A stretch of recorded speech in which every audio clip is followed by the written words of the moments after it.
lawyer ono no Akosua Serwah ne lawyer mame nkono ho na council Ninia number cho ho ye de Yesu adumo na nso ya me adom ho ye pa na nkomo ye di enra court aboko na me se o ka se case di case a we bun ha ho koye research bia na am say hey lawyer na mo adwuma na mra ho kwan se o be ka se case we di enye case bia na onye research bia we ko da kra sori abetimadi ya na mra ho kwan se mo kasa ho sir you can be say if something is tried learning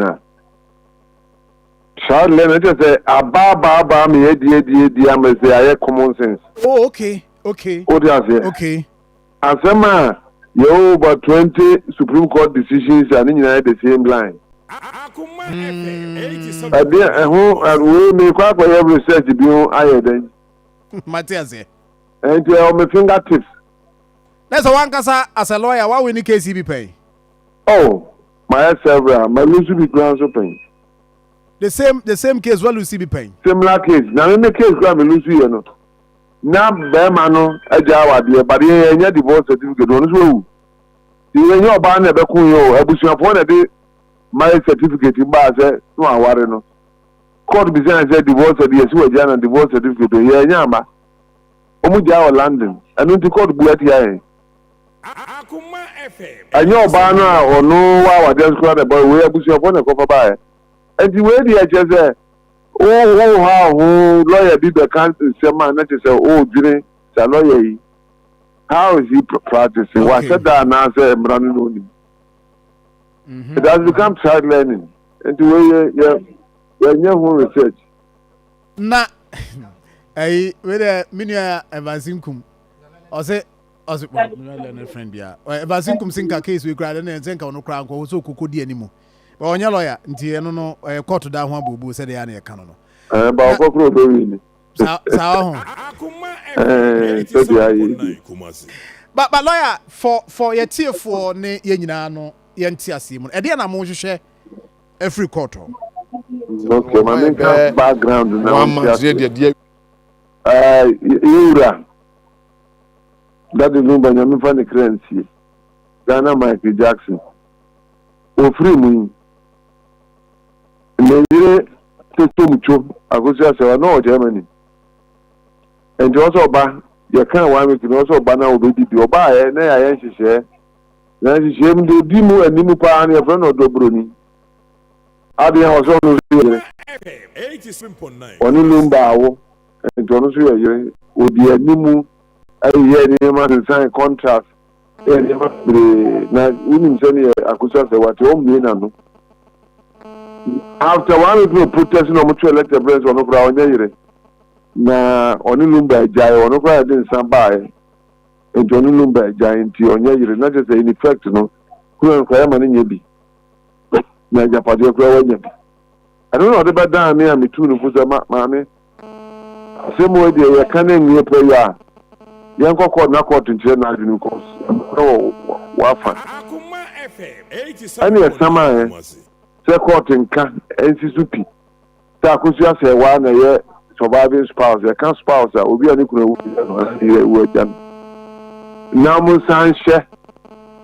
Say when Odobroni and Naman friend who say oye yire me ye manu kwanzo manye kuna we ye de kwa dan quarter ye expect to be ya no na ka court that and na ye court no ay injunction tin ye ko ye sama we na injunction to ye court na ye Odobroni lawyer bi so pin lo bi an fale we e diga be move motion o so ma fale motion bi say Odobroni ko ni capacity say o saman ano ana court say ni o man 28 omo sebo yen ni afọ ya no asem na me say argument but Akosua Serwah na o kan ana say Odobroni ni kwan say o saman ya bi Akosua Serwah ni kwan sorry okay enti ano your family no na assign a file another motion and your family I want to make this clear on record you can abusu apenyi na your family because I know them who jiri me Lumba Toto Mucho Wafa no me office ni nua maami enu no mo office the offer asefo ni nua maama no me office that is the immediate family obia ni wa oni masebnim edeniam abusuape yin eye nyina it is not sanctioned by them enti abusuape ni gina brane ana Lumba abusuape su gina brane ana abusuape nyina de eye na boss no what committees akwon say awo abeguso ana o plan eye. Wow. Enti abusuan so ama me ninu amo ne ne ofa na ama me instructions enche obedi enka. That means enche on join the case no. Family initiate another case because they are calling for the dissolution of the committee. They are calling for accountability 1 week, which money came through. We want the list go, we'll publish it. We'll be on this gaba umudi obi on befe. Enti grounds be na Akosua Pani say or the original so say Akosua Serwah entimi enye kuna anra ne servo me ne kofia krata somzi Akosua Serwah ma lawyer bi tire say wa Lumba he obegya no enu nti wagya no Akoma FM uti me lawyer mi ti opa o say Lumba ma lawyer bi tire ma ayi Akosua Serwah ma lawyer bi tire ko ma Lumba so wan he obegya no wan se ni subo obegya no na ajapade o ma o munche enu nti wagya no lawyer ni na tire sa o so nim say emrem no obi ware under ordinance clip we are bit we egu awade ne court dem ti what is na call bia anya awade jaye this is certificate of divorce and nyina ye ho agiri say lawyer ni betim this application aban but anybody can go to court na because Professor Osika said lawyer ni na tro no nanka me ba bebusa say that just say we won say lawyer ni be say brese wo di sa asem ye chi na papa na me say 28 mo meta mo beti de besi so application be the papa no be me friend first job yes to say we need to ask go job one or two years. Wow. Na mpacho say ordinance ne customary no. Me yehwe ordinance here because there can here ordinance no ehho asem na ye kan yesa. Because at a point na be so can say Akosua Serwah de o tro krata ni we ordinance edi akiri eno no omo establishing in omo issues omo raising ana as much as is not relevant in this case no omo ni evidence there so den sako o ka say relevant say no enye relevant because of the sako ye kura entimi nwu awade no what do you say ordinance no entimi nwu ordinance no okay henti unnecessary. The court will not even consider that fact as relevant because after hey, and antimu we are more signs so aje eson de ato odobro ni so say after court declare say Akosua Serwah na ye yire no ma odobro ni nyina ba bia anka say Lumba oni Lumba wo bibiye bibi ero ni no ma no obetuma ka but o ntimi ka say oyekuna anaso ya na yire ni I discover letter bi ono odobro ni no echo court in the second or third paragraph she stated emphatically that she is the only surviving wife of Lumba. Yanya copy you be filing no before 28 I don't know after Lumba ni wachi anase or the you want the bloggers know the bill court say restrain him from making comments or describing himself as the only wife of Lumba. And the intention is clear. What does it? The intention is very clear. And China Lumba doing his birthday and all Kate Ghana for the same the man can't bear me because I come in last performance don't me call. And Crawford can say, Mejira Akosua Serwah me wano. And now call poison mama me yari. And then correct that. Operation na spinal operation. And on yeah. Oh, to me, yes, had that. It was an open statement, a testamentary statement by Lumba. And this was all written by a lawyer, Lumba Nankasa. So we had all the instructions, one of it to graduate. What the Lumba Nankasa and Cathy Yasi. You depend there on attach it. And why anybody would think, say, the Lumba Jaya, I just don't get it. 87.9. Oh yeah, sad the Akosua Court extended beyond Kunaye Eko Lumbane as in the estates. Oh, Papa, it has every implication on that. What I said, because when himself was what he has Abraba Lumba boy or in a boy, I don't see you if you are to me on in the sea. Until when anything should happen, because if you write a letter, I was in Lumberman instructions on his estate. The jointly owned properties cannot be treated as the sole property of Lumba. Until once we establish that she's the only surviving spouse, all other things will follow automatically. I see. Kobase does it mean say Lumba ye will be crown de ejapade bi ma odobronia sa nhye no take effect da be nya adwuma odema odobroni ma de be ya adwuma because the Lord knows no second wife. What do I say? So kasi na down for the madam for odobroni dia no kasi me wife and ya adwuma.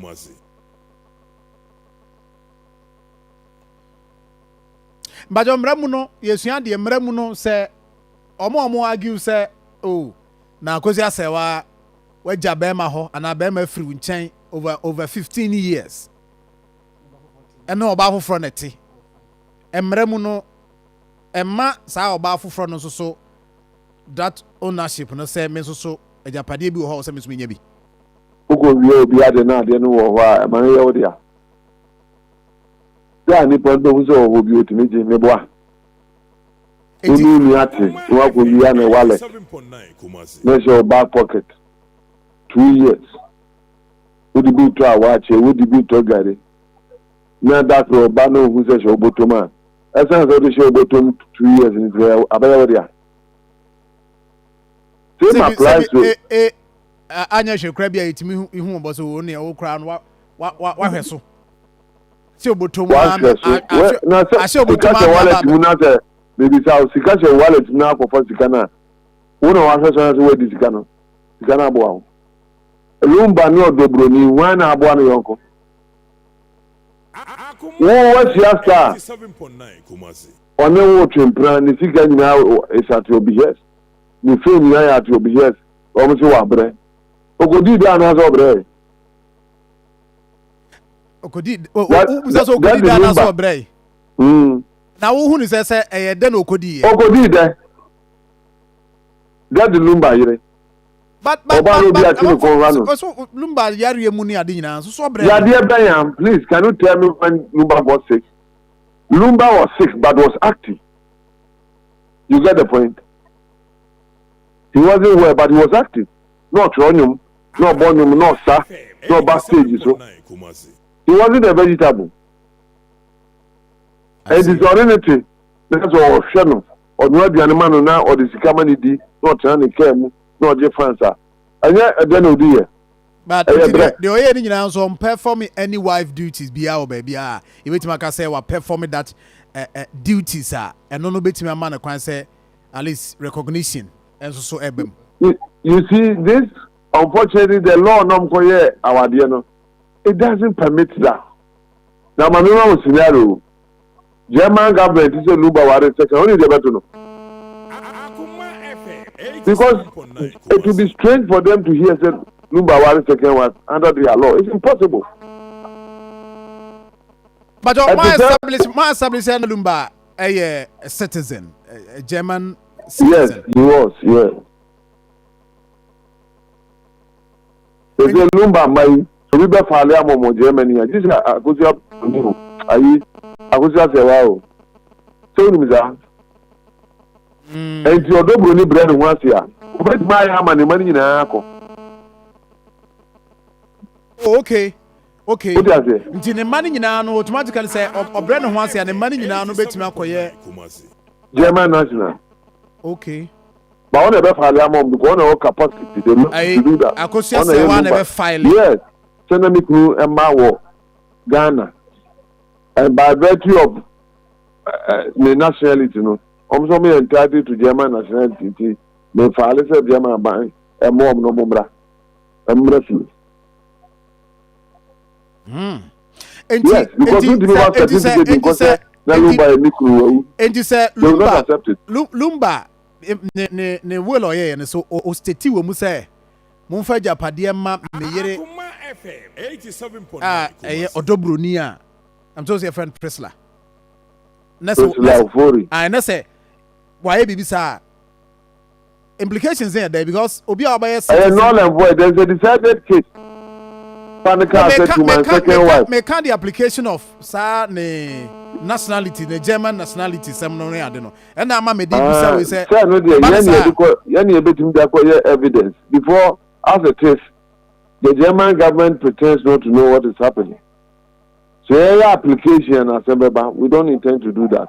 In fact, the person say lumba no nyam. Adi dey nyina no akwana na enam so be December no. Ni atete all the encumbrances hanging on Limbo's head. So be a bar. The minia, maybe sir, radio stage me question be. So the Brunise or in our to a man I can on your mouth. Almost about some year, Mubaka. Oh, no, sir, lawyer. Oh, yeah, where say a man be or a man be. Oh, yes. Yes, okay, Lumba interview or say, me my 5. That time, on the Akosua Serwah was 3. If that interview alone presupposes that there are some 2 extra. Now, let about come a sport here say, Akosua Serwah and inserted law, I'm saying, by 17. Akoma FM. And since our money in Abasiana would use you, a very possible.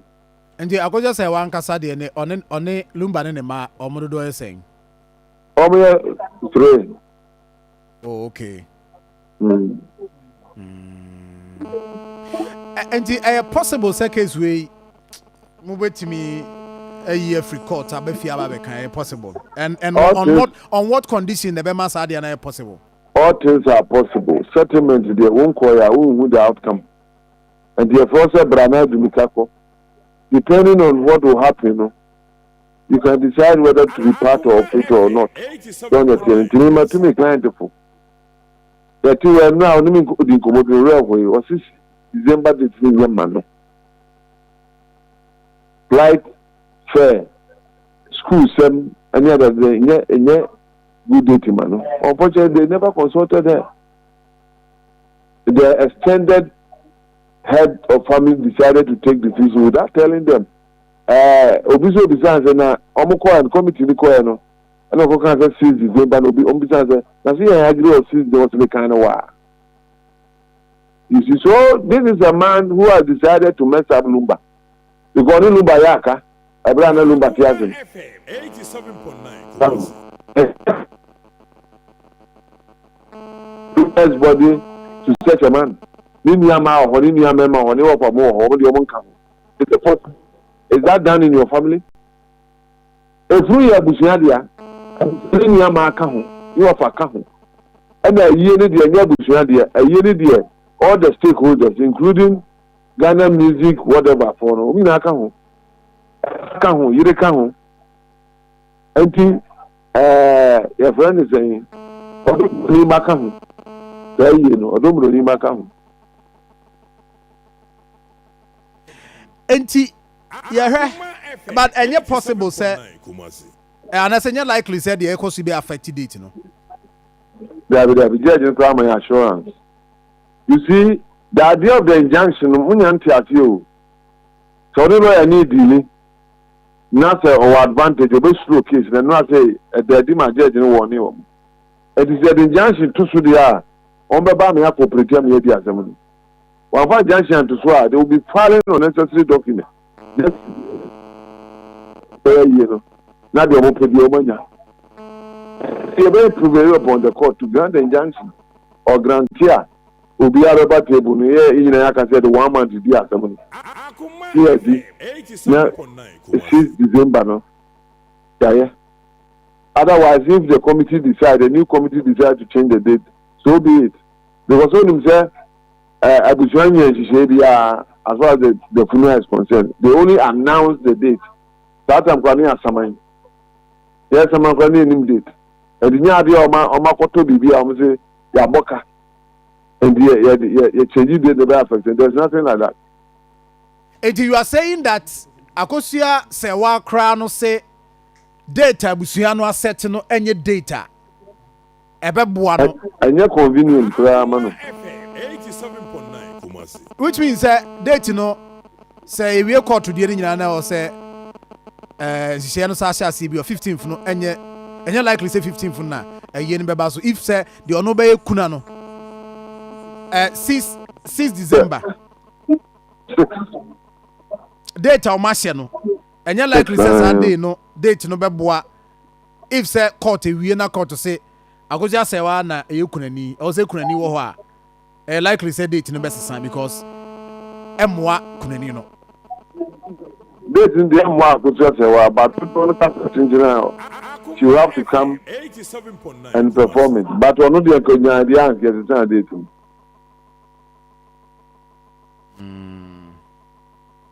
I see. Lawyer, you say niema dodo na say a lot of things na be unfold nti you be jai the akano the amana 28 you be say interview me atram the see court they will see we the case we there case esi ntino sa you there unko bie buku bi anha ho David and no answer Catalonia near argument anxiety to case baby Lawyer William Kusi Dominion Chambers lawyer you heavy me that say oh lawyer de ma I Akosua Serwah and I Faustina Fusua yes I Lumania ba no na ogina chiri no I